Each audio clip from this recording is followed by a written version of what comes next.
Assalamualaikum warahmatullahi wabarakatuh. Hai Sobat Sejarah, kalian tahu gak sih tentang pergerakan nasional? Pergerakan nasional adalah masa yang dimulai dari tahun 1908 sampai dengan 1945, di mana semua pergerakan yang untuk melawan penjajah sudah bersifat nasional ataupun telah ada kerjasama antar daerah. Ciri dari pergerakan nasional ini yaitu pergerakannya yang bersifat modern, yang dilakukan melalui jalur organisasi-organisasi modern yang dipimpin dan digerakkan oleh kaum terpelajar, di mana organisasi-organisasinya memiliki tujuan dan arah yang jelas, yaitu untuk Indonesia merdeka. Adapun organisasi-organisasi pergerakan nasional diantaranya Budi Utomo, Sarekat Islam, Muhammadiyah, Indische Partei, Gerakan Pemuda, Gerakan Perempuan, Perhimpunan Indonesia, Partai Nasional Indonesia, dan masih banyak lagi. Pada kesempatan kali ini, saya akan membahas salah satu organisasi pergerakan nasional, yaitu Indische Partei. Indische Partei merupakan organisasi yang berdiri pada tanggal 25 Desember 1912. Berdirinya organisasi ini diprakarsai oleh seorang Ernest Dawes Dekker. Lahirnya Indische Partei tidak juga terlepas dari dua organisasi yang berdiri lebih dahulu, yakni Indische Bond dan Perkumpulan Insulinde.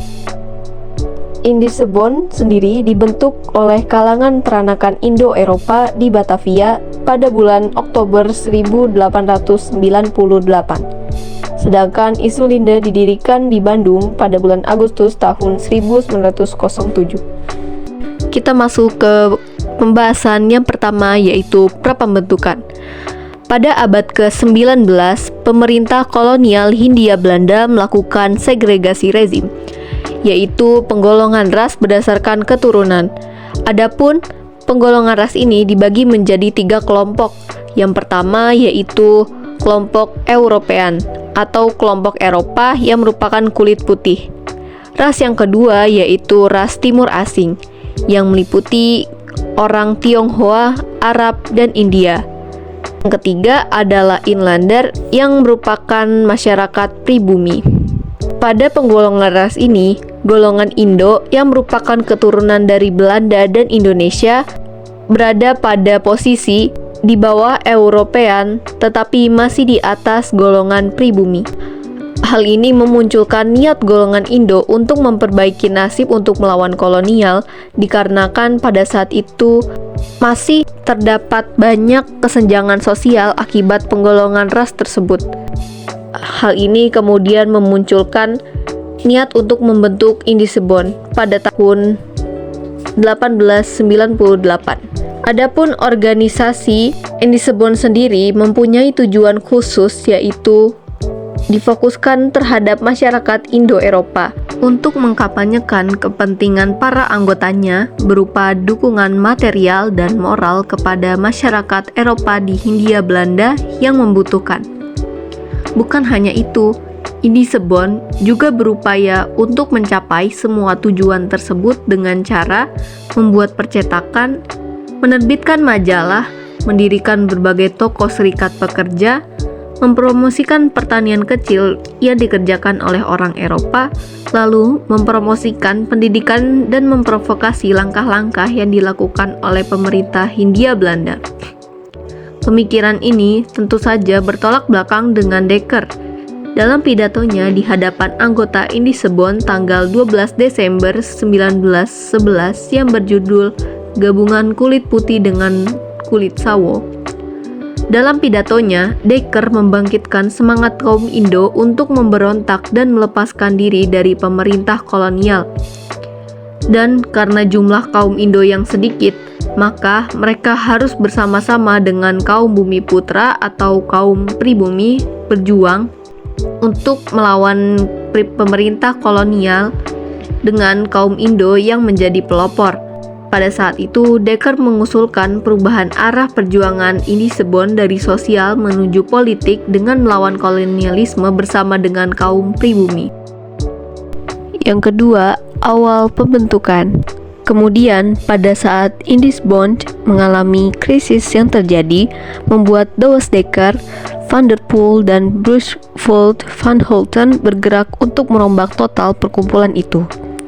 Hal ini disampaikan pada saat ketiga orang itu menghadiri rapat Indisebond di Jakarta pada tanggal 25 Agustus 1912.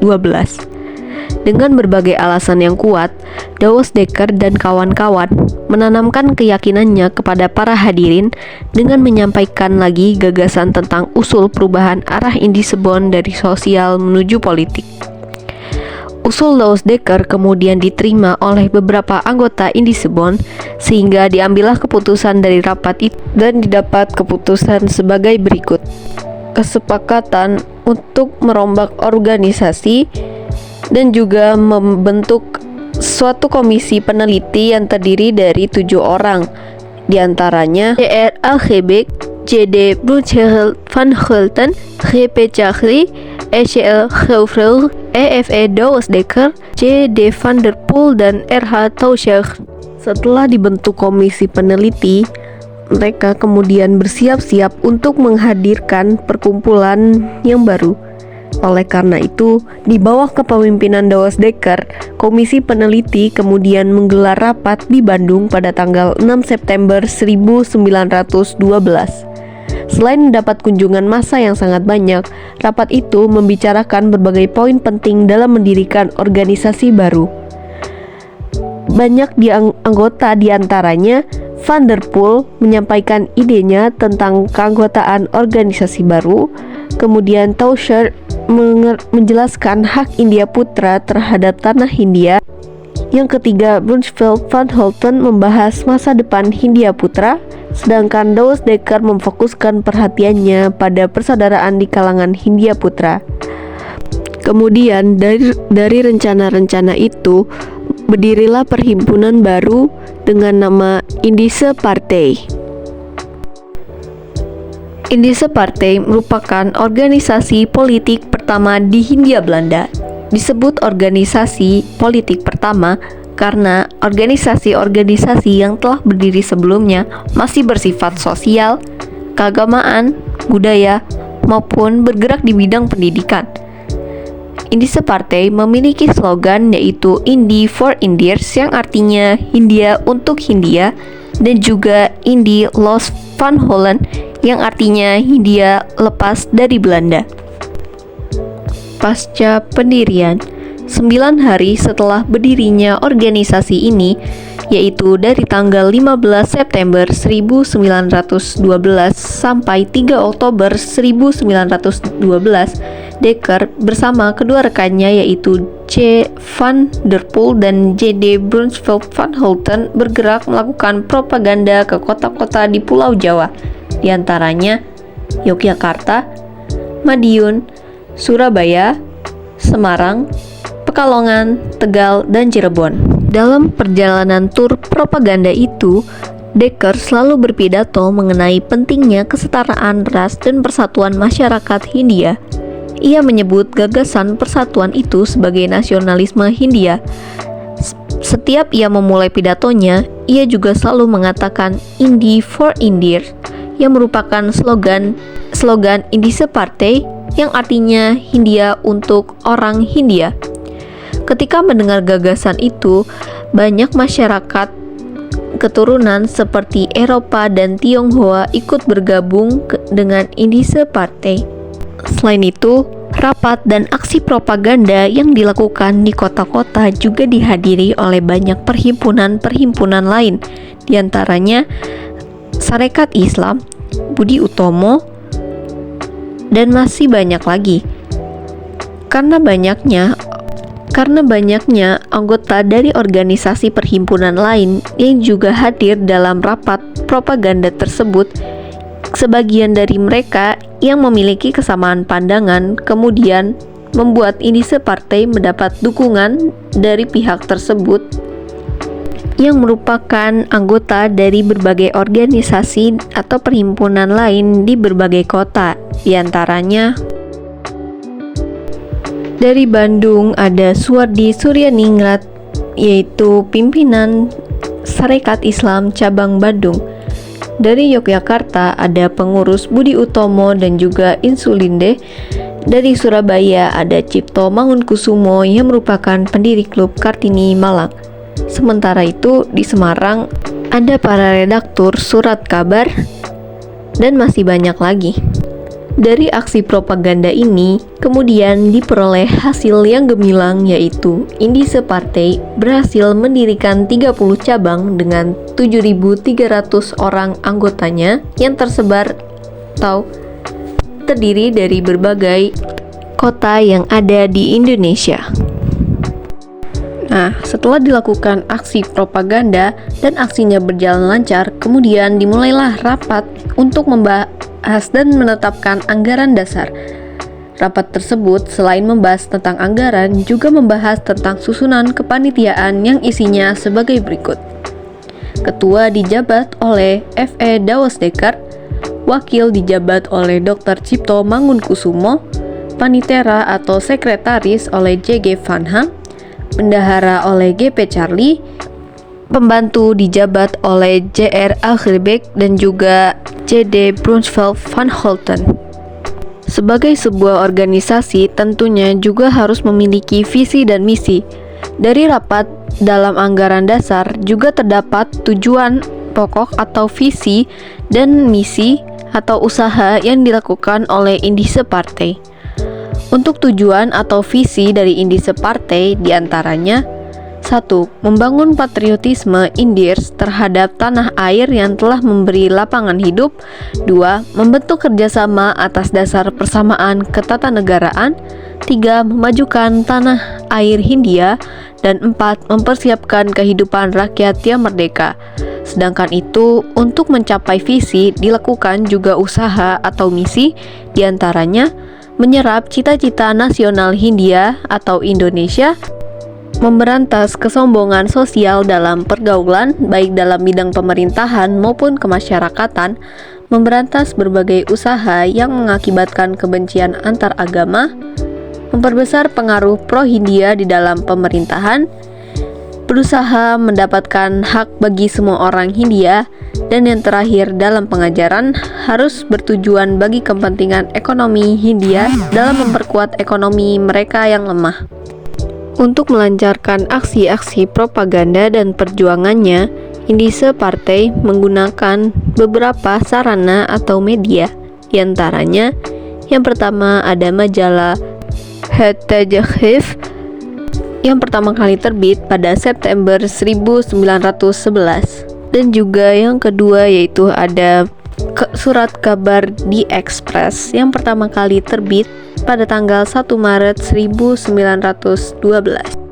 Kemudian setelah mengadakan rapat anggaran dasar di hari yang sama pada tanggal 25 Desember 1912, para pemimpin Indise Partai menuju ke Istana Bogor untuk mendapatkan legalitas dan pengakuan hukum dari pemerintah Hindia Belanda.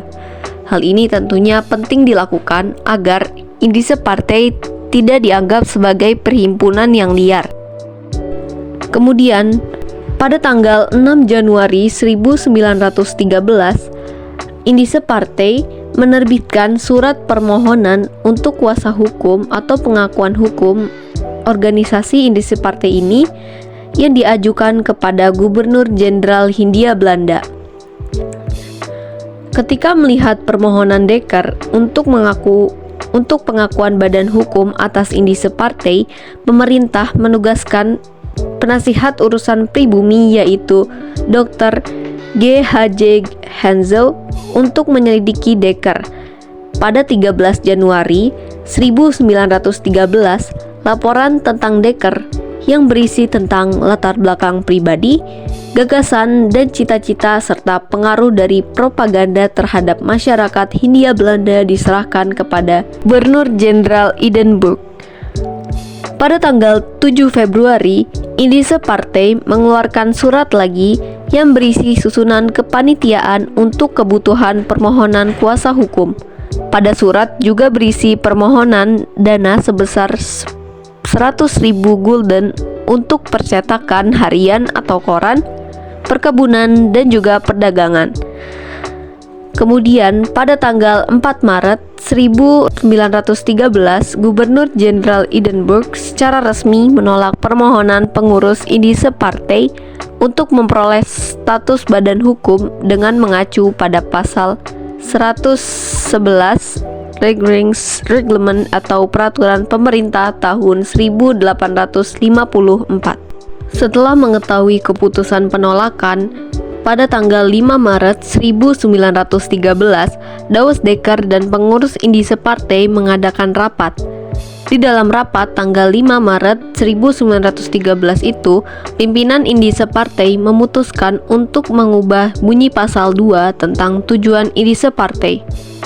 Setelah bergantinya anggaran dasar dan juga tujuan, Douwe Dekker menghadap lagi kepada Gubernur Jenderal Belanda Hindenburg agar diberi badan hukum atas perhimpunan Indische Partij. Kemudian pada tanggal 11 Maret, sewaktu Douwe Dekker menghadap pada Gubernur Jenderal Hindenburg secara langsung, Gubernur Jenderal itu menolak anggaran dasar Indische Partij yang baru. Pada tanggal 13 Maret 1913, pemerintah menjelaskan keputusan penolakan melalui audiensi antara Gubernur Jenderal Hindenburg dengan EFE Douwe Dekker. Setelah mengetahui alasan yang jelas, pada tanggal 31 Maret 1913, pimpinan pusat Indische Partij menyatakan keputusan untuk membubarkan partai. Demi kelangsungan perjuangan, baik pendukung Indische Partij maupun masyarakat Bumiputra yang mendukung kegiatan partai ini disarankan untuk pindah ke Insulinde. Meskipun Indische Partij telah dibubarkan, namun perjuangan ketiga tokoh Indische Partij ataupun yang kita kenal sebagai tiga serangkai diantaranya Suhardi Suryaningrat, Cipto Mangunkusumo, dan juga Douwe Dekker tidak berhenti begitu saja. Pada Juni 1913, pada saat pemerintah Hindia Belanda meminta rakyat Hindia untuk menyumbang dalam rangka pesta 100 tahun kemerdekaan Belanda atas Prancis, ketiga tokoh tersebut lantas menanggapinya dengan membuat Komite Bumiputra. Pada Juli 1913, di dalam Komite Bumiputra, mereka bertiga masih aktif dalam melakukan perjuangan dengan cara melayangkan aspirasi dan juga kritik-kritik terhadap pemerintah Hindia Belanda melalui koran The Express yang masih aktif meskipun Indische Partij telah dibubarkan. Beberapa karyanya yang lantas membuat mereka diasingkan antara lain pada tanggal 13 Juli 1913, Suhardi Suryaningrat mengeluarkan karya yang berjudul Als ik een Nederlander was, yang artinya andai aku seorang Belanda. Yang kedua, pada tanggal 26 Juli 1913, Cipto Mangunkusumo mengeluarkan karya yang berjudul Kracht of Vrees, yang artinya kekuatan atau ketakutan. Yang ketiga, pada tanggal 28 Juli 1913, Suhardi Suryaningrat mengeluarkan karya lagi yang berjudul En voor allen, maar ook allen voor en, satu untuk semua tetapi juga semua untuk satu. Kemudian pada tanggal 5 Agustus 1913, Douwe Dekker mengeluarkan karya yang berjudul Ons Helden, Cipto Mangunkusumo en Suhardi Suryaningrat, yang artinya pahlawan-pahlawan kami, Cipto Mangunkusumo dan RM Suhardi Suryaningrat. Akibat 4 tulisan yang diantaranya memuat sindiran terhadap pemerintahan Hindia Belanda, ketiga tokoh tersebut lantas diasingkan ke Belanda pada tanggal 6 September 1913. Setelah melewati masa pengasingan yang cukup lama, akhirnya ketiga tokoh itu pun kembali ke Indonesia. Setelah kembali ke Indonesia, kemudian ketiga tokoh tersebut melewati karir yang berbeda, tidak lagi berkecimpung di Indische Partij karena semuanya sudah dilarang. Dr. Cipto Mangunkusumo masih aktif berkecimpung di dunia politik. Beliau bergabung pada organisasi Volksrat atau Dewan Rakyat pada tahun 1918. Kemudian, Douwe Dekker berkecimpung di dunia pendidikan dengan mendirikan Kesatrian Institute pada tahun 1924 di Bandung. Sedangkan Ki Hajar Dewantara menempuh jalan yang sama seperti Douwe Dekker, yakni mendirikan Lembaga Pendidikan Taman Siswa pada tahun 1922 di Yogyakarta. Sobat, gak terasa kita udah ada di akhir pertemuan nih. Oh iya, untuk daftar rujukan materinya akan ditampilkan setelah ini ya. Sebelumnya, terima kasih karena sudah menonton video ini sampai akhir. Sampai jumpa di video selanjutnya. Dadah!